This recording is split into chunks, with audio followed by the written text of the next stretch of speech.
wasn't always a social worker, so I want you to know that. My passion is to see some mother's daughter or some mother's son come into their full potential. I did not know that there was life outside of South Central Los Angeles because my mother, she was an addict. She was a single mother. She had 7 children.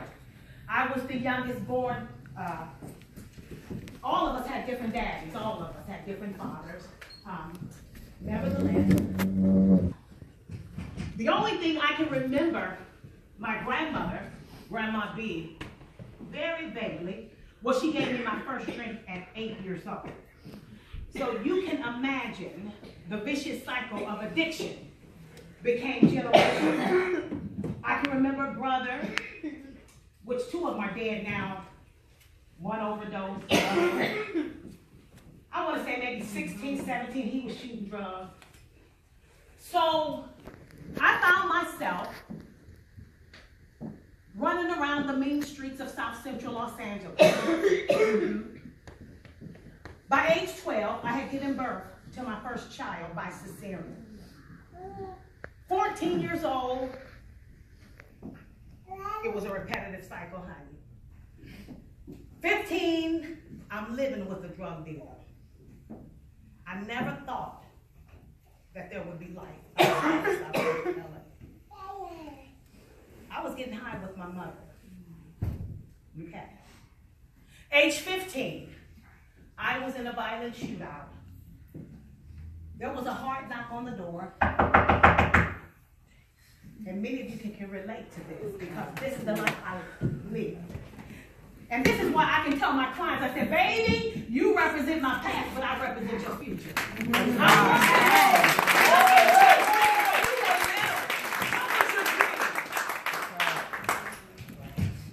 And they look at me, I want to share. But after they see, it's a clip called the 700 Club. Yeah. After they see what I've come from, I said, baby, we can work this. We can get your baby back. Just because our mama and daddy, if we knew him, did us that way, we don't have to do our children like that. That's Let's right. do this together. Right. They don't care how much you know until they know how much you care. And they don't want to be judged. Just because I used drugs and I became addicted does not mean that that's who I am.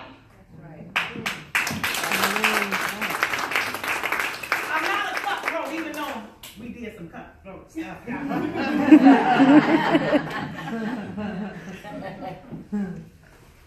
So when the knock came on the door, I opened up the door without any warning, gunfire erupted. So there was a guy, he was behind me, he was about 6'3", and then a guy in front of me, which was my drug dealer boyfriend. They just started shooting at each other, and I'm caught right in the middle. The only thing that kept me from being shot in the forehead is I kneeled over to grab my baby, who was 1.5 years. And when I went to run to turn, the guy had been hit, dum-dum bullets. You know they were supposed to, you know, when he had enough strength, because he was trying to kill me. So anyway, he turned. He was in arm's reach. He could have knocked me over the head with the gun. He started shooting. The bullets literally grazed my face. And I'm running. I ran. It was just a little small apartment. Living a life beyond belief. I'm only 15. I made a right into this little room. I had my baby. I grabbed her, covered her mouth up because had he heard her, you would have never seen me. But because of the God of my understanding, the God that I met, the God that I discovered on the street corner, he had a purpose. He had a plan. He had a destination for me to fulfill because he knew this day was going to come. So I'm holding my baby's mouth. I got it covered up, right? And so I could hear. He went into the kitchen. He opened up the door, honey, and then nowhere else to go but where I was at. I turned my body. I was going to use my body as a human shield in case he, you know, he shot my baby. And I began to cry out to a God I didn't know, but again, he knew me. So right before the gunman came through the door, he dropped literally graveyard dead right at my feet. Post-traumatic stress disorder would be one of my diagnoses, right? Just one. Being abused or misused, all kind of abuse. You figure it out. You think of the worst abuse. That was me. But you're looking at a true miracle today. You're looking at a true miracle. And my life, it exuberates hope because I want someone to listen to my speech. I'm a published author. I had a 6th grade education. What is your dream? What did you want to be when you grew up? Think about before the drugs came into play. What did you want to be? What did you always want to do? Think about what you want to do. You was 5 years old. Before the abuse started. Before all the misuse. What did you want to do? This is what I want you to think about today. Now, I was the speaker at the University of Phoenix. Upon completing my undergraduate studies at the University of Phoenix, I was chosen to be the student commencement speech speaker. The commencement ceremony held at Veterans Memorial in Columbus, Ohio, with over 4,000 in attendance, which included about 400 graduates and the faculty. But here's my speech, y'all. Hope is defined in Merriam-Webster's dictionary. It's to cherish a desire with anticipation. To desire with expectation of attaining it. The Sharon Harris story is nothing less than a miracle. I was born in the inner city of South Central Los Angeles, living with a drug dealer, the mother of 2 children by age 14. My young life was filled with abuse, neglect, violence. I was kidnapped at gunpoint. But the God of my understanding, I called on him for the first time, and his name was Jesus. That was my experience. Yes. I don't know what yours is. That's yours. But I'm talking about mine. Is that okay? That's mine today. So when I called on him for the very first time, thus began the journey that miraculously changed my life forever. Today I am the best-selling author, exposing the pain, my path to freedom. The reason I've discovered I was doing things trying to cover up the pain. I couldn't deal with the pain on life's terms. I had to cover up and I had to self-medicate. I didn't know why my mother was a drug addict. I don't know why my mother chose drugs over me. But you can be in the best environment and still mess up. You can have a good mom, a good daddy. Yeah. I personally believe the Bible because Adam and Eve was in a perfect good environment. So what happened? You can have all those things, but there's an innate need. We want to be accepted. Sometimes wanting to be accepted by your peers, you kind of don't look at your mother. Yeah, I got all that. But we're still the same. My daughter, wait, where you at, babe? This is my daughter. She was on drugs. She would take God knows how many pills. A cutter, a this, a that. See, love sees no color. Right. Honey, she got that. I'm telling you, if she needed a kidney or a blood transfusion, she got it. So, but the best-selling author, I'm the co-founder of Hope Alive World Outreach. I'm a proud business owner of Harris Cleaning Company. The reason why, because there were individuals that would get out of jail, couldn't get a job. And they were forced to either go back to dealing or go back to that life because they were unemployable. Yeah. So I said, let me do something. Started a cleaning company. First African-American woman to get all of the contracts in Children's Hospital. See? What did you want to become when you were little? What do you tell me right now? Because I feel today, right now, that there is some doctors. I believe that there is some lawyers. I believe that there's some nurses. I believe that there's some educators. Something is happening inside of you. That means hope is going to come alive. That's right. Today I travel extensively, nationally and internationally. Yeah. I come from the hood.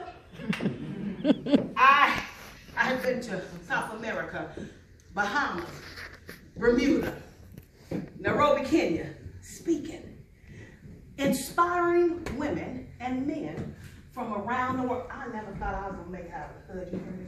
if anybody told me that today, if anybody would have told me today that I could go in the courtroom and not be the,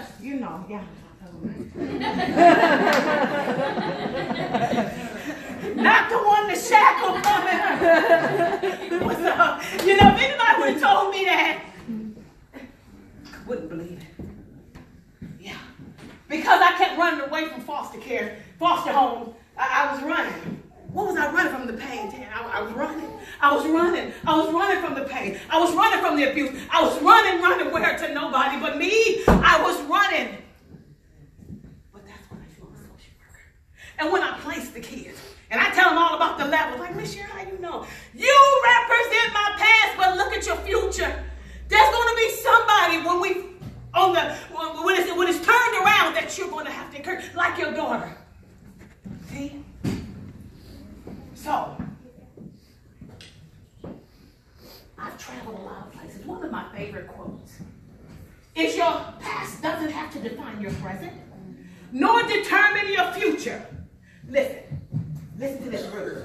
If you don't get nothing else from me, your past does not have to define your present. Where you are today is not where you're going to stay.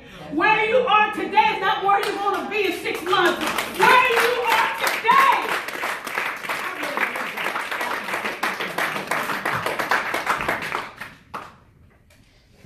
Your present nor determine your future. It was my daughter who I gave birth to at 14. She the one that encouraged me to go to school, I had to take a GED first because I had a 6th grade education. So you don't go from the 6th grade. I graduated from the 6th grade.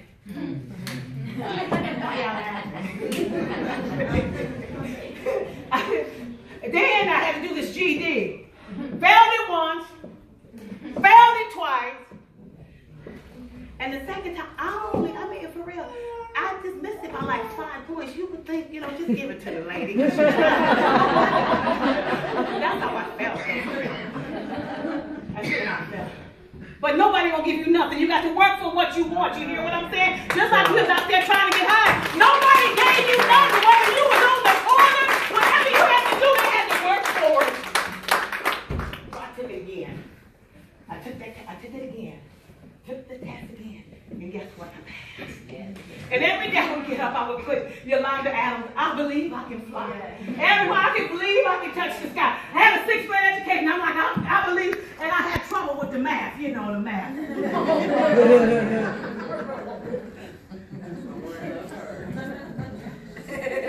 But I had good teachers, They let me go in the math lab. All I know is the sun was up when I got out there from studying, it went down. But I didn't quit. That's right.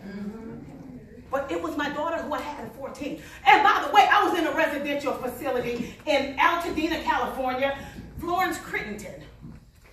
Because Mama had run off and left us, and, Mama's addiction got the best of her, and all of us had this, some things I don't remember. But, so, now I'm not going to ask you all to guess my age, because many of you are going to be off. Because I do look a lot younger than what I really am. I know that I look good. Now y'all see. Don't take it. You got to encourage yourself when you see that. I'll get you. Where you go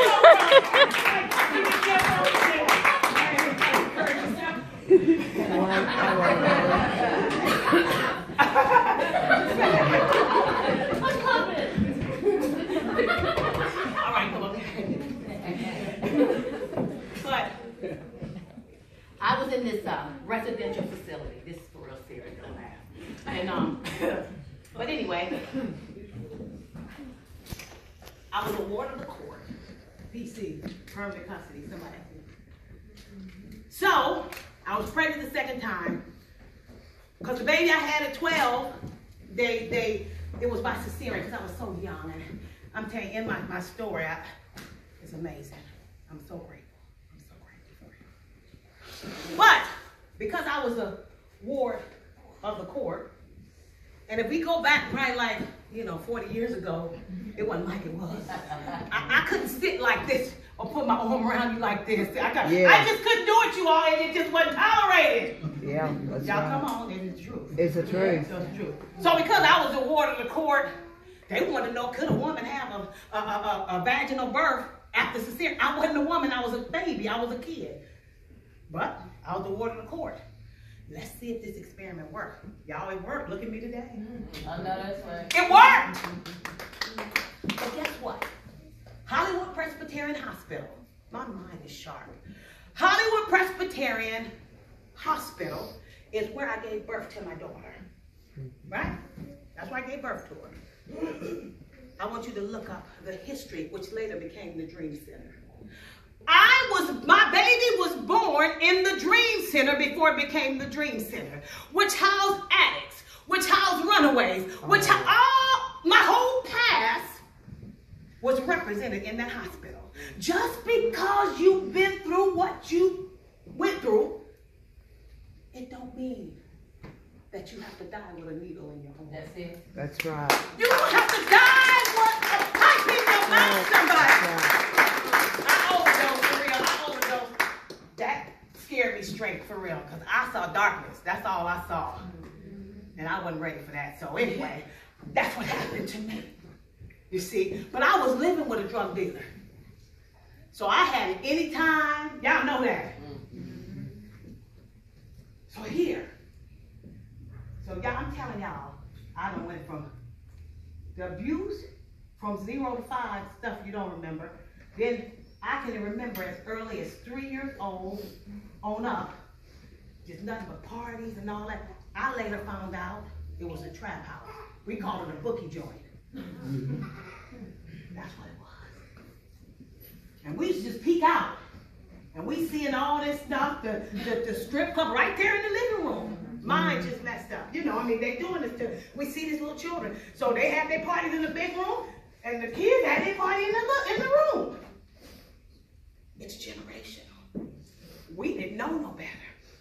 But there came a time in my life that I realized it's got to be more to life than this. It has to be more than waking up, getting high, go to sleep. Wake up, get high, go to sleep. I'm like, for real, if this is all that life is about, for real, I don't want it. I'm done. I mean, because for real, addiction, when you addicted, it turns on you, baby. At first it's fun, it feels good, until you gotta have it. And when you gotta have it, you will do almost anything to get it. Am I telling the truth? Yes. You are. But you know what? At 17, on the street corner. Don't ask me what I was doing on the street corner, because I probably don't remember. No. Somebody told me, somebody on the street corner told me that God loved me. I looked at him. I had my cigarette, that's it. My cigarette. He said, God love you.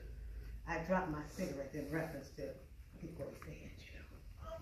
But I started listening. But I'm thinking to myself, okay, so where was God? You know, sexually abused. Where was God? You know, I was raped. Where was God? I did all this stuff. And he said, well, I tried everything else. So I said, well, let's just see if this doesn't work. Because God, you got a mess on your hand. We're going to see what you can do with this little black girl. I said, but my life changed. Went back to the drug dealer's house where I lived, right? I'm about to pack up. I'm like, I'm leaving. My life is, I don't know where I was going, but I was going somewhere. So I pack up my stuff, the drug dealer and his wife. Yeah. Don't be looking at me like, y'all know what goes on in them houses. Don't be looking at me like, his wife? Yeah, his wife is probably somebody else. Don't be looking at me like that.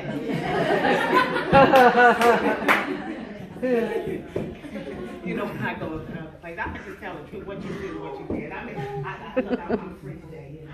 That's right. So, I told him I'm leaving. I'm leaving my life. I want a different life. I had my baby with me. And my dad, who stayed around. Now, our father, because all of us had different daddies, all of us. Everybody had their own daddy. Well, the last two, they said we had our daddy. That was our daddy.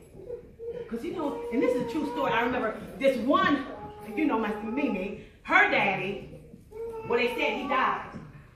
And oh, she just had a fit. She cried. I know she was about like 14, 15. Just cried, but she never knew him. But see, that need to fulfill it. And then, you know, she broke down, cried. And then my mother come back a couple weeks and said, oh, that was the wrong man. That wasn't your daddy. Oh my God.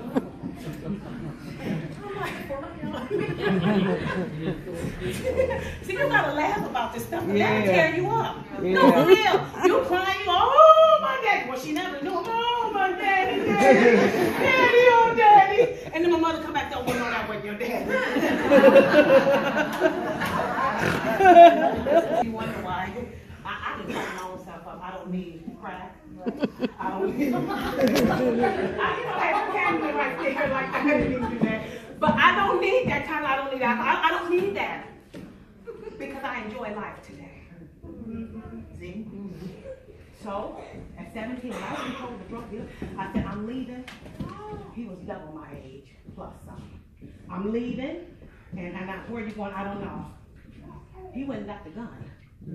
That's how, for real. Somebody said the devil don't want to let you go. He want to kill you in your addiction. That's what he don't want to do. But all we got to do is love him. Just love him. Just love them, but don't enable them. Love them and don't. That's the hardest thing. Because you know I did everything I could. Okay, I'm going to make sure my children never have to be around the hood. But I don't know why my daughter started drinking. I'm like, for real? When I saw my grandchildren's father, I was in the hospital. Now here we're in a nice neighborhood. 6,000 square foot house, far cry from the stomping out the roaches and all this kind of stuff. Yeah. And when she had my first grandchild, and I finally met the baby's daddy, I'm like, oh, what? What is this? Who? Why? How? You know, I'm trying to figure out how. Because addiction has no boundaries. And addiction is addiction. Sometimes people switch one addiction and say, well, I can do alcohol, marijuana. Look, y'all, I'm telling y'all, the best way to live is clean and sober. Don't just go her and sober her. I'm telling you. I can tell you stories after stories. I work for Franklin County Children's Service. I'm a caseworker. And when I tell them again, often, you represent my past. Everybody here represents my past.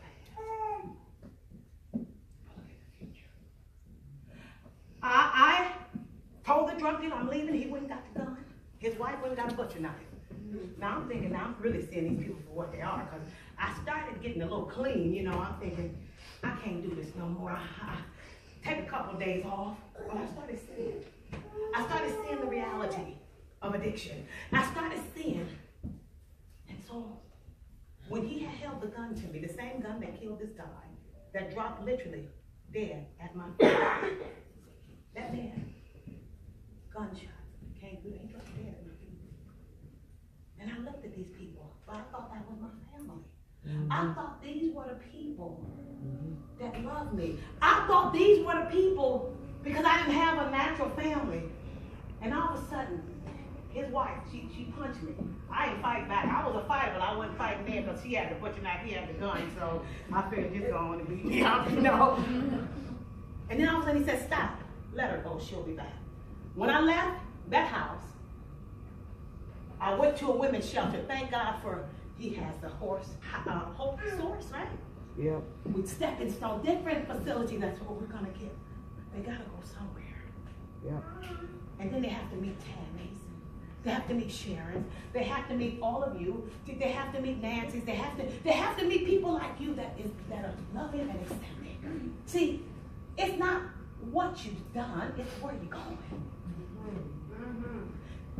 It's not what you've done, where you're going, baby. People won't forgive. But then you'll have people like my daughter, Brittany. She called me mama. People be looking. They told her husband, they said, well, your stepmama. He said, no, mama. She said, well, look, what did I tell you? I said, okay, that's your mama.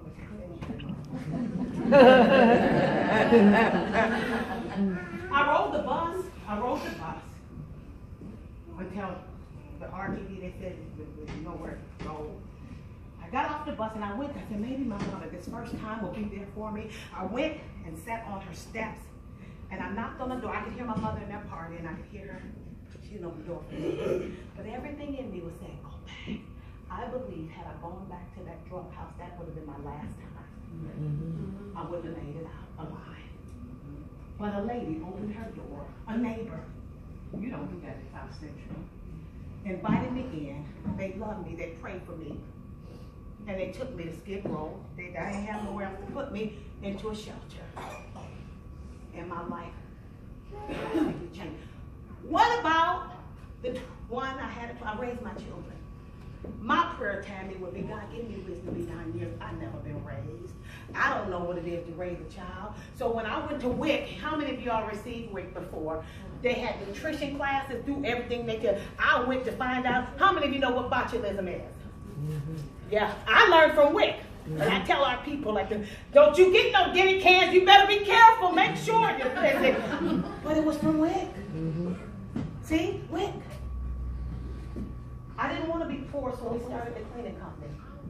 I just didn't want to be poor. You know what? I quit. Not in my own strength, though. Sleeping around. So I've been married for 30, how many years? No, I know. 5 years, 34 years. Yes. He gave me this for my 30th anniversary. I never thought I would have any man that would love me. I mean, for real. I thought I was unlovable. I thought I was unlikable. I thought I was undesirable. But God always loved me. And I discovered that, so I didn't look for a man, and that's the hope for the women, you know, to satisfy me, because I'm that thin man. My husband's people told him, don't you marry her, she's crazy. She has a lot of problems. And they was crazy too, for real, but I was crazy.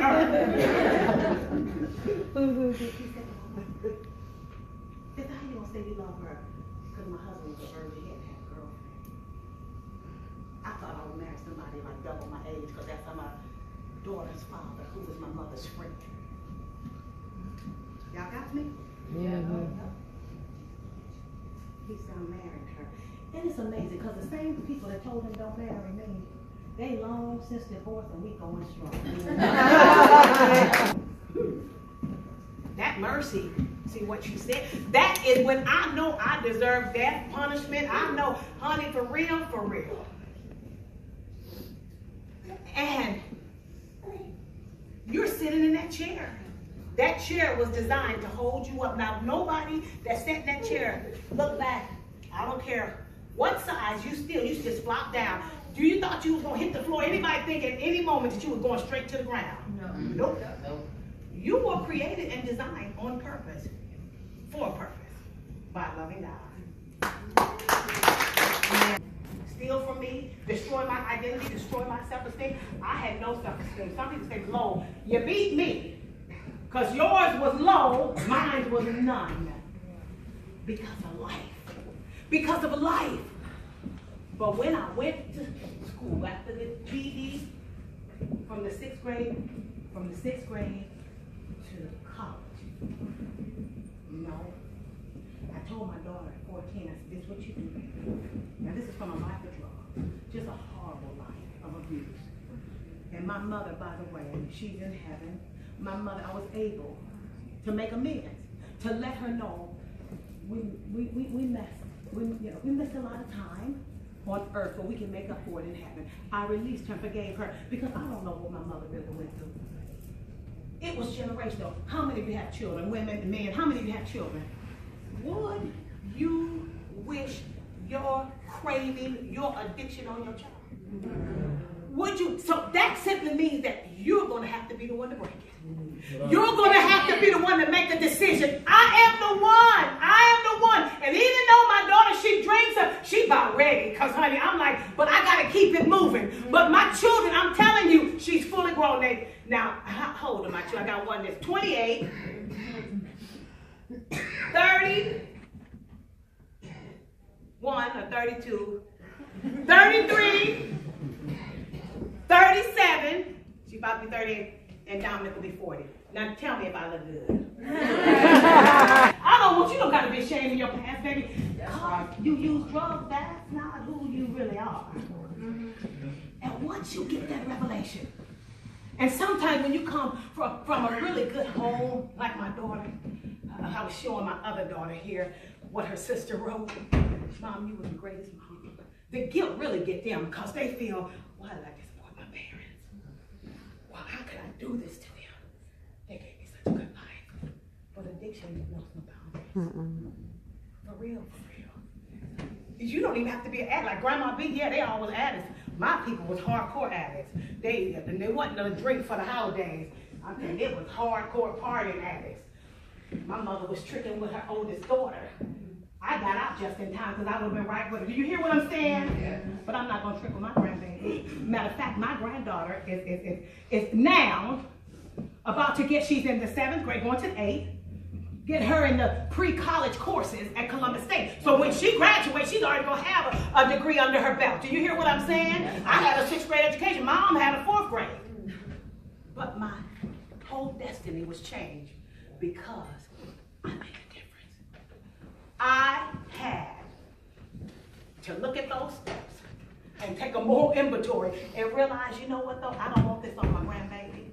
I don't want this on my babies. So I have to make a decision to do differently. And you know what's amazing? My past that many of you represent, my future I represent for many of you. Guess what? I'm able every day of my life to get paid for what I love to do. To get paid. For I make good decent money. I make good money and stuff. And I ain't dealing drugs, you know what I'm saying? I'm for real. Yeah. So I want you to know today, because I'm sweating now, I'm about done, because I'm for real. This is me, what you see. Like I said, I've traveled the world.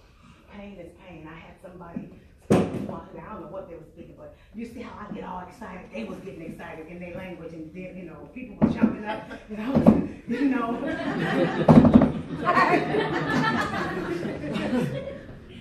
I've been in congregations with Russians. I don't know what they were saying, but they was getting excited too. And then when I told them certain parts of my testimony, they was like, I said, and they know, But I never knew that there was life outside of South Central. There was drugs, there was pain, there was, you know, depression. For real, I'm telling you, I could have received a disability mental health check for the rest of my life. How many of you agree with me? Amen. Because of the diagnosis. Because I got DSM-4 and 5. I could diagnose myself.